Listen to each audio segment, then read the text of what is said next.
So let's just get this out of the way. I am a huge idiot. How am I a huge idiot? Well, you see, I meant well, but we were filming in a forest, very close to an elementary school. And so since we had guns, I didn't want them to look like real guns for obvious reasons. So I bought these bright green guns so that I could change the color in post. The problem is, you know what else is green? The entire forest. So that meant that every shot that had a gun, I had to mask out every single gun. Then I would apply Colorista to saturate the green and then darken the green.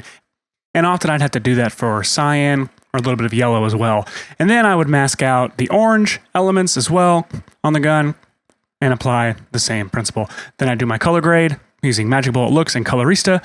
And once that was done, all I had to do next was create dinosaurs. So the first step in creating dinosaurs, as all scientists will tell you, is to motion track your sky. I was able to do this just by basically using points in the clouds as tracking points. Then I could drop in my new sky, which is better looking. And then I luma keyed Ben so that I could put him in the foreground in front of the sky. And it's pretty rough, but it works pretty great. So then I applied Particular to a solid and just working with spheres, figured out the right dynamics for the layout of my Pteranodons. Now those Pteranodons, they are toys. I had this old toy from the Lost World Jurassic Park. I basically took a picture of it, put it in the Photoshop, cut him out, separated him into layers between his body, his head, and his wings. Then I used the puppet tool to animate his wing flapping motions. Then I added some wiggle rotation to the head, some wiggle rotation to the entire body, parenting all the layers together. And then I went back to Particular, chose my particle to be a sprite, which is basically allowing you to create custom particles, and then referenced the Pteranodon layer that I had created. And now I had a sky full of Pteranodons. Spared no expense. So then I wanted to kind of bring everything together with some natural looking elements. So I used Overlight, which is one of my favorite plugins from Red Giant Universe, added my color grade with Colorista and Magic Bullet Looks, and I think it ended up looking pretty good. Ben thinks so too. Dinosaurs really are beautiful.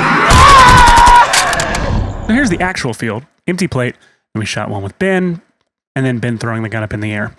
So I took Ben, I did a really, really dirty mask around him because I knew he was going to be motion blurred the majority of the shot. Then I took my Pteranodon, did some animation the same way I did for the particles before. Then I animated Ben to be picked up by the Pteranodon. There's some puppet tool work on his legs as well. So then I needed to Isla Nublerize this Tennessee landscape. So I cut along the horizon, leaving only the grass. And then I went on Dissolve and found this great stock footage panning shot of Costa Rican landscape. So I took that, pulled some just still frames, and then stitched them together as a panoramic landscape, finally adding my sky and my Pteranodons. Those are my Pteranodons. I own them. So then I love the idea of the gun staying behind, flying up in the air. So I just filmed Ben throwing it up in the air. Then I had to manually rotor the gun, which took some time, and then change the color to a black color. Added the muzzle flash, added some dirt flying up from the bullet hits, then dropped in Ben and the Pteranodon, added some actual camera motion to the shot to give it some life, and then even more life by adding camera shake.